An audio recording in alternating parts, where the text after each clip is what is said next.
بين الرجاء والخوف قلبي طائر. Rasul sallallahu alayhi wa sallam said, the hadith is in Sahih Muslim, when a man dies, his deeds come to an end except for three things. And this is where I will end my talk, InshaAllah, with these three things and explain them a little bit. Sadaqa jariyah, a ceaseless charity. When a person dies, no more actions can continue for you. You can't pray anymore. You can't fast anymore. You can't go to Hajj anymore. You can't do good deeds. You can't give charity. Isn't that correct? So that means your actions come to an end. No more rewards and no more sins. Unless you left a bad legacy behind. He said, except for three things, sallallahu alaihi wasallam. Number one, sadaqa jariyah, an ongoing charity or a ceaseless charity that you left behind that continues for people to benefit from that charity. Or, number two, a knowledge which is beneficial. You left a piece of knowledge that people benefit from, that continues for people that they continue to benefit from. Number three, or a righteous descendant, a child and a grandchild and a great-grandchild. All your descendants till the end of time, so long as, what? He says, a righteous descendant who prays for you, for the deceased, makes dua for you, makes istighfar for you.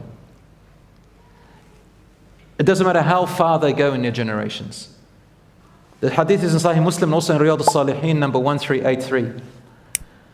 And another hadith of Prophet ﷺ, which is also in Ibn Majah and authenticated by Imam al-Albani, he said, among the acts and good deeds that will reach a believer after his death are knowledge which he learned and then spread.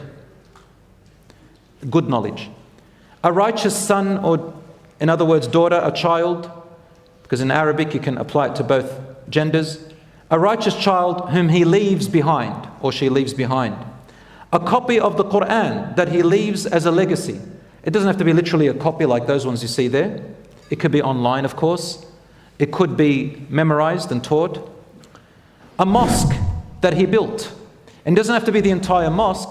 Rasul sallallahu alaihi wasallam in another hadith says, even if it were a brick that you contributed to, or a piece of cement, labina, or tina, a rock or a stone, or a piece of pillar, or anything of the masjid which contributed to it, InshaAllah, you would have been considered one of those who built that masjid.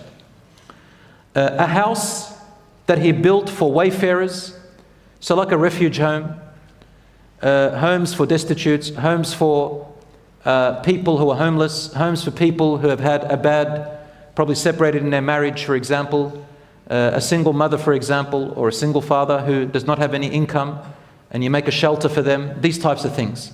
And all of whatever goes under that, a house or a shelter built for wayfarers or people who are in need, a canal that they dug. So let's say people are trying to build a road and you took part in it for the sake of Allah as a charity, then even something like that, so paving ways for people, building, constructing something that served people, or a charity that he gave during his lifetime when he was in good health. Why? Because when you're in bad health, you're going to need that money to use for yourself. So when you're in good health and you gave it, what does it mean? It means that this person has true reliance on Allah subhanahu wa ta'ala. They don't think, what if I one day go into bad health? What if this happens to me? So he holds on to his money. So that's why he said in good health, meaning that you have tawakkul. You're not thinking about tomorrow, a charity event comes, people are in need, your brothers in Palestine are in need, your brothers in Afghanistan, your brothers in China, your brothers in there, your brothers in there, your brothers and sisters everywhere around the world, and you give a charity and you don't think, man, if I gave this, maybe next year I'll be sick and end up and I'll probably need it. You don't know that. That's why he said, those who are in good health are given charity. And so on. He said, these deeds will reach him after his death.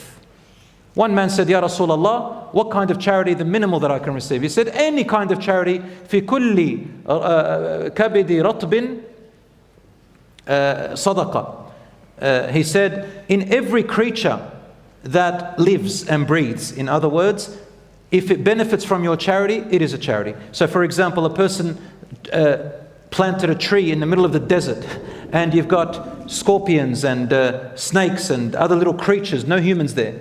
They benefit from that tree in some way, or whatever other animals, or insects. He said everything that lives and breathes and moves you have a sadaqah for it, subhanAllah. And there's a hadith of Prophet ﷺ which forbids the killing of ants, for example, and the bee, because the bee is in the Quran, the ants are in the Quran in a way that is praiseworthy. To avoid killing them is a sadaqah, subhanAllah. Can you imagine that? Or that man or that woman who did a very bad deed, the hadith in Bukhari where they gave a dog water to drink, hoping that Allah will forgive them. Allah forgave them because of it. So don't ever take for granted even these little things. Rasul ﷺ therefore said ongoing charity. Uthman ibn Affan radiallahu anhu, the third Khalifa, you know his story, how wealthy he was. And in fact, when I talk about wealth, I say wealth is power so long as you use it in a good way. So long as you look at wealth, you know the article I read to you before, that the next generation after you, if you leave wealth behind, 70% of them would have spent that money that you left behind, and in the third generation, 90% of them would have, 90% of your wealth would have gone. In the article, they say something very interesting. They also say that there are some families who maintain the assets and they keep going on and on. How do they do that? They say their parents have trained their children of a mindset. The mindset is money is not theirs. It is as if they're custodians over the money. Like it is a trust that they have to maintain and care for. You see, that's different to being selfish. And it's very interesting because in Islam, it teaches us that all the wealth and whatever we have are all called blessings that we are entrusted with. Allah doesn't give you your wealth for you only. He gives you your wealth, you are entrusted with it. So the more you have, don't sit there thinking, if a person has a lot of money, it means God must love him. God is blessing them favorably. No, Allah is testing them. It's a blessing and a test. If you use it in the right way, it's a blessing. If you use it in the wrong way and let it affect your heart, it is a test and a punishment and will punish you in the hereafter. And poverty doesn't mean that Allah subhanahu wa ta'ala hates that person or is punishing them. Don't ever think that. Many prophets were poor in wealth. Many sahabas were poor in wealth. But they still strived and worked. They didn't just sit there saying, that's it. No. They're all a test. And 7 of the 10 who were promised paradise, you know, al-Ashra Mubasharun, the 10 companions mentioned in one hadith promised paradise, 7 of them, 7 out of 10, were extremely wealthy. Extremely wealthy. Very rich with money. They say, some historians and experts, analysts, they say that Abdurrahman ibn Auf radiallahu anhu was one of the most wealthiest companions. They say they estimated his wealth in today's currency, in American dollars, to be, I forgot the figure, but they were in the billions, like the hundreds of billions, his wealth, in today's currency. But he used it for the sake of the deen, for Islam, for the Muslims, for the community, for the benefit, radiyallahu anhu. So brothers and sisters, all of that. Uthman ibn Affan was one of those. He bought a well called the well of Rumah. Rumah was a Jewish man who lived close to Medina, and he had a well, and the Muslims needed water, and they offered him to buy it, and his price was very high. And Uthman radiallahu anhu was the only one who could afford it, and he bought it and donated it as an ongoing charity for the Muslims. Subhanallah, the well of Uthman radiallahu anhu is still active till today, and it is still a waqf in Saudi Arabia, near Medina, and it's still used for the poor people and the Hujjaj who go there, the pilgrims who are poor and need a shelter. They use the profit from that well and whatever is produced, and they've got palm trees grown and they've invested it, all from Uthman radiallahu anhu, and all of its rewards, for free, all of its rewards go back to who?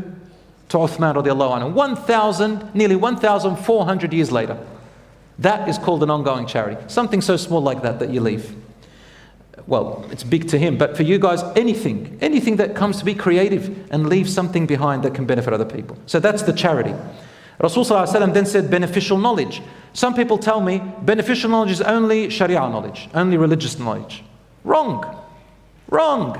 Muslims don't just need salat, zakat, Sawm, Hajj, wudu, what breaks your wudu,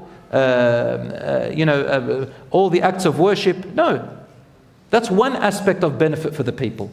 The other aspect is also services for the people that benefit them in their livelihood.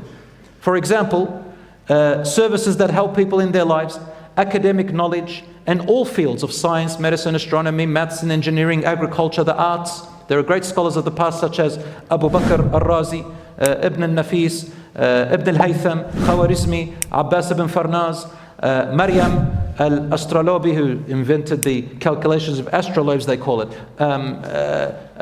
Khwarizmi, whose mathematical calculations called algorithms, were named after Ibn al-Jabr, who was where the name algebra was named after, and so on. These are all benefit, but they did it for the sake of Allah, and they earned from it, and Allah subhanahu wa ta'ala rewards them for it, for their intention. إِنَّمَا الْأَعْمَالُ بِالنِّيَّاتِ. Actions are judged by intentions. Beneficial knowledge, just as an academy that you left behind, a school, a Quran school, a weekend school, a training and development institute, even self-defense, life skills, survival skills, a book, a manual, an article. All of these, inshaAllah, so long as your intention is right, you earn a bit of money for it, and you do it because it is beneficial for the sake of Allah. You could have chosen a haram knowledge to leave behind, and you could have chosen a halal knowledge to leave behind. You chose the halal, you chose the one that pleases Allah and benefits the people, and you earned money from it, then alhamdulillah, you will also get rewarded as a legacy left behind. Of course, if you did it for free and you were able to do it, the reward is even greater. So brothers and sisters, that's the mindset that Rasulullah ﷺ taught us. Beneficial knowledge, anything that benefit people so long as it's halal and not haram. Number 3, the last one, a righteous child to supplicate for him. Rasulullah ﷺ told us, the hadith is in Musnad Ahmad 10611. He said, "Verily Allah Almighty will raise the status of His righteous servants in paradise, and they will say, O Lord, where did I get this all from?" Meaning my deeds were all over. I don't have anything else to receive these palaces and all this extra. And Allah will say, "This is your child seeking forgiveness for you after you passed away." Your rank rises because your child makes dua for you. So that means you've got to teach your child and train your child and get them ready to be righteous. Rasulullah ﷺ also said in Al-Hakim and Albani, as authentic as hadith in his Sahih Targhib, he said, whoever reads the Quran, learns it, and acts in accordance with it, on the day of resurrection, his parents will be given a crown to wear whose light will be like the light of the sun. And his parents will be given garments which far surpass everything that is found in the world. They will say, "Why have we been given this to wear?" And it will be said to them, "Because your child learnt the Quran." بين الرجاء والخوف قلبي طار